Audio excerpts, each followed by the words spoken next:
This is a Council Tool FE6. Just confirming something that I had seen elsewhere. This is 5 pounds, 13 ounces. Council Tool FE6. A pre-haft weight already. Get a post-haft weight.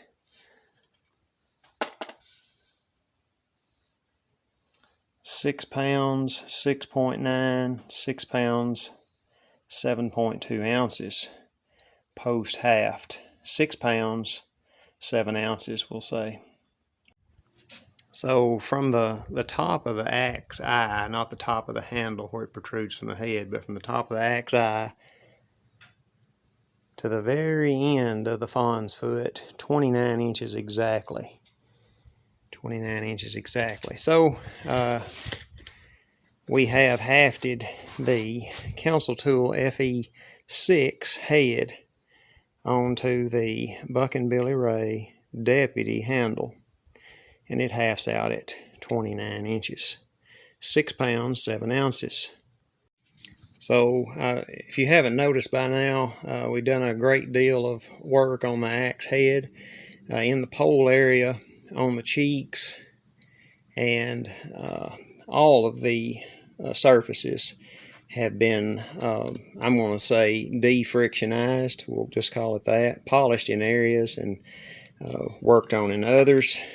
Strategically worked in certain places. We retained all of the factory stamp.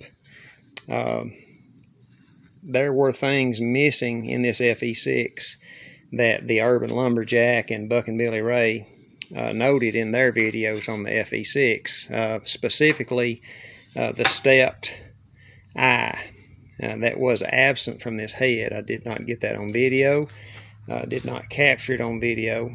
The haft and the head on the factory axe were excellent, and I'd like to talk about that just a minute before we go too far.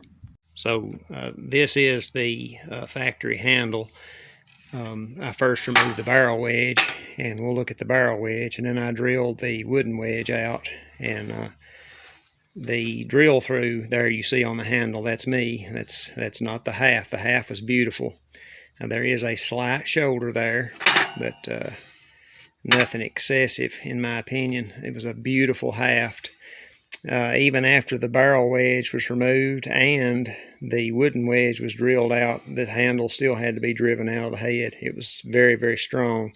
The handle and the grain orientation, I was somewhat regretful to do that, but at the same time, the FE6 head is hard to come by. When people pick these up, they keep them.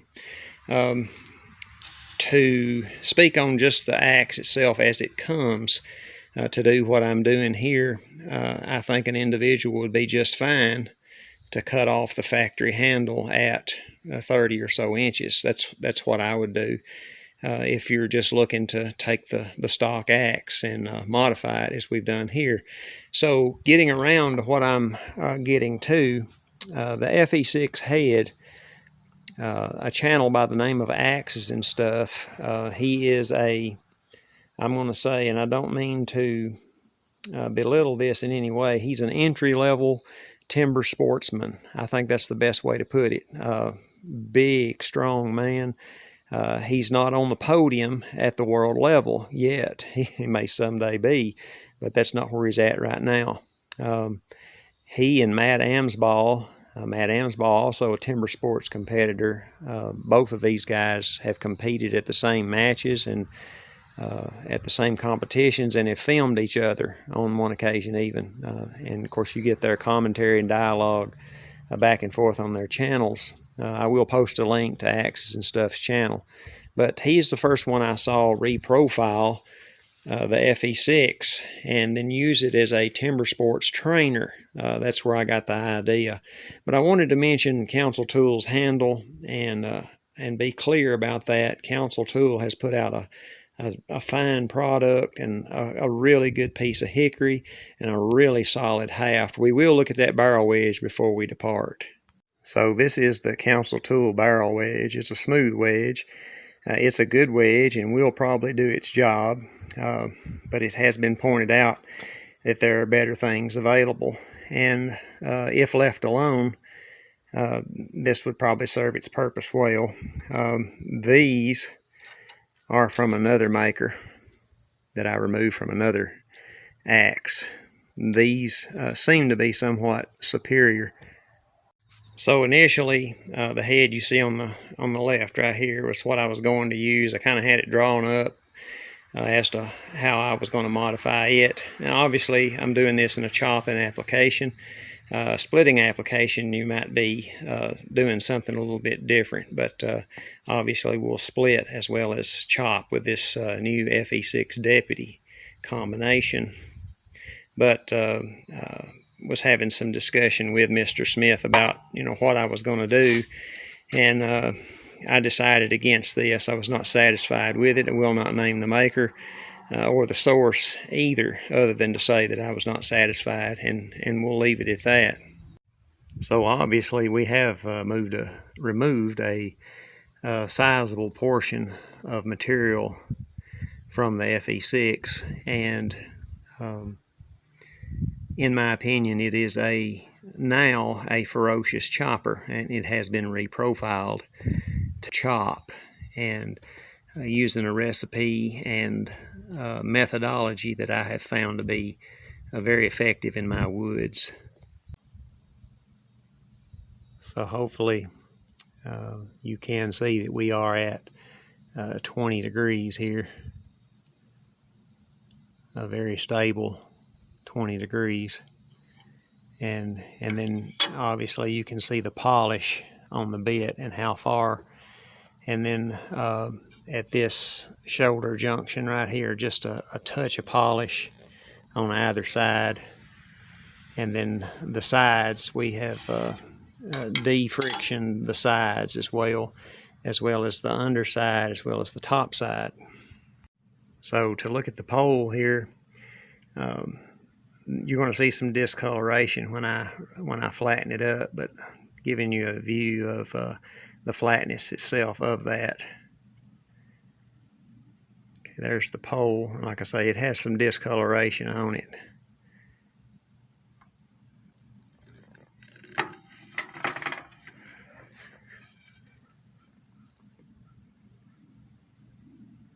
And that's what I've done to this pole. My pole in particular, my recipe. So you kind of see the weight, where the weight has gone. As to the haft, it was one of my better hafts, in my opinion, a very good haft. To talk about the haft just a little bit, the handle itself, the tongue sawed nicely. I use a Japanese pull saw. The tongue sawed nicely. My wedge, if you notice the wedge in the Buck and Billy Ray Deputy handle video, the wedge itself, the shape of the wedge on the lower side matched the contour right here of the axe head. So I used the wedge length in full as it came, and I simply cut this front edge off to fit inside the eye. That was the only modification that I did. So that's my wedge fully seated. The methodology, it was gunsmith tight is the way that I did this. I snuck up on it a little at a time and worked that handle. I used a farrier's rasp and sandpaper, and I fitted that handle and fitted that handle, fitted that handle, sand fit, sand fit, sand fit. I snuck up on it until it fit perfectly, and obviously sawed the kerf. What I'm about to show you is not pretty. This is go to war tough, my methodology. Some of you may know that, some of you may recognize that. And like I say, it's go to war tough. My Killinger build is done that way. So I fitted this, that is epoxy, in case you're wondering. we'll talk about this just a little bit. So after I sawed the kerf in the handle, I opened that up. I spread it way out with a large screwdriver, and I completely filled that kerf with epoxy. And I filled the eye with epoxy in the front edges here, and in the back edge here, and here. Completely filled that, and then drove it home with a steel ball peen hammer. And then I drove that wedge in to the full depth, like I showed you. And the wedge at the top of that kerf, we filled the top of that kerf with epoxy, and we put epoxy on the center of that wedge, and then drove the wedge in with a splitting maul, the back side of a splitting maul, and drove that home. And it set for 24 hours. And then we went to work on the edge on the bit. I mentioned Matthew Amsball. This is a 20 degree, basically a 20 degree flat grind. And we've already seen the bevel. And it is very sharp. I bled on it last night. I bled from the leg and bled from the finger. I wasn't swinging it and wasn't using it to chop, just in the shop. It's that sharp. I was talking to one fella, it kind of reminds me of the kukri. You know, every time it's drawn from the sheath, it draws blood, whether we want it to or not. But we'll give a little footage of it in the wood. But I'm satisfied with the haft. I'm satisfied with my own work. You know, like I say, it's not pretty. It's go to war tough. It's ready to go. And I'm confident that it will perform based on performance of past builds and past mods.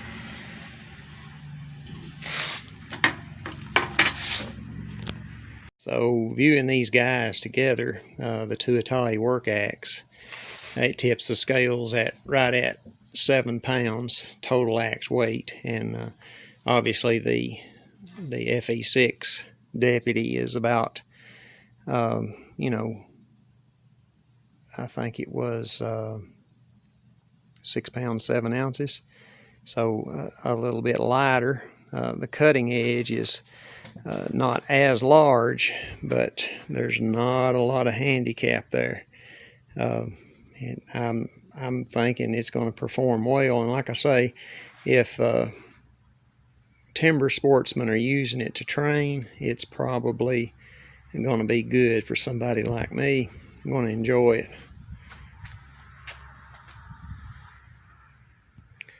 So, quite a view right there.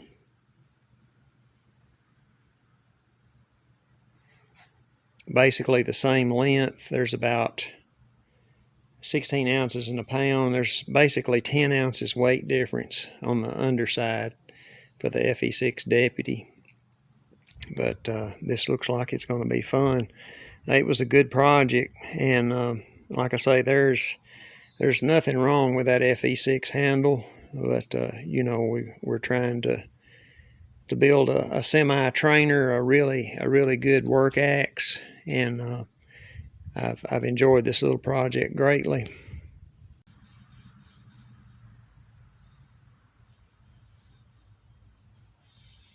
So again, Axes and Stuff channel, he's the first guy I saw use the FE6 for a timber sports trainer.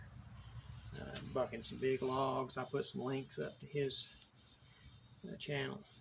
I've done it before, but I've done a community post on him before too. You guys need to see it. And the guy's got a really good training regimen. He trains in the cold, in the heat. Got a good setup. Got some good methodology. You know, got some good buddies helping him.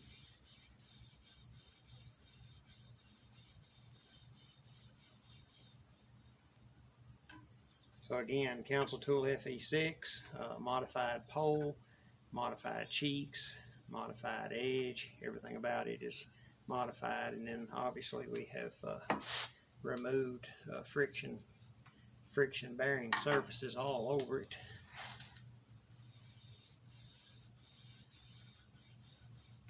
remove the friction. And made it very sharp. So Matthew Amsball, that's the guy that I got the Kelly Dandenong from. Matt was the vintage axe hoarder before he became my timber sports journey, and now he's just Matt Amsball.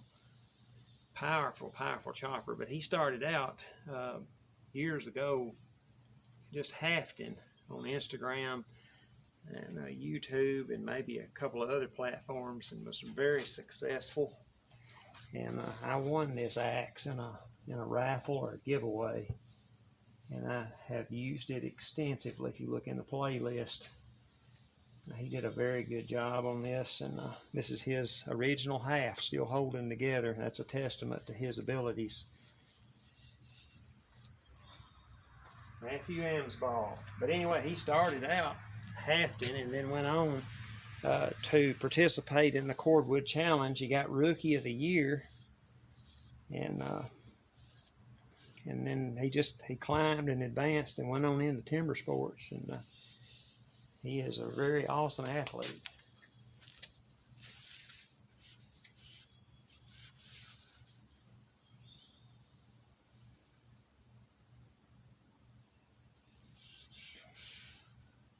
Color starting to come out in that. Very beautiful.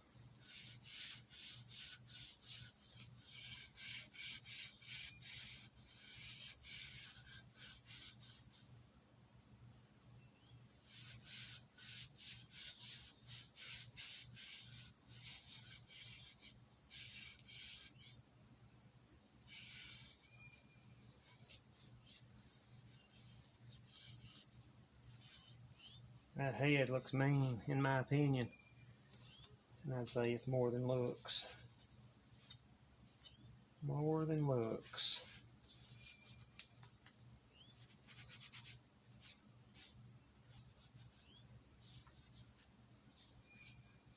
Man, it's mean. Look forward to it.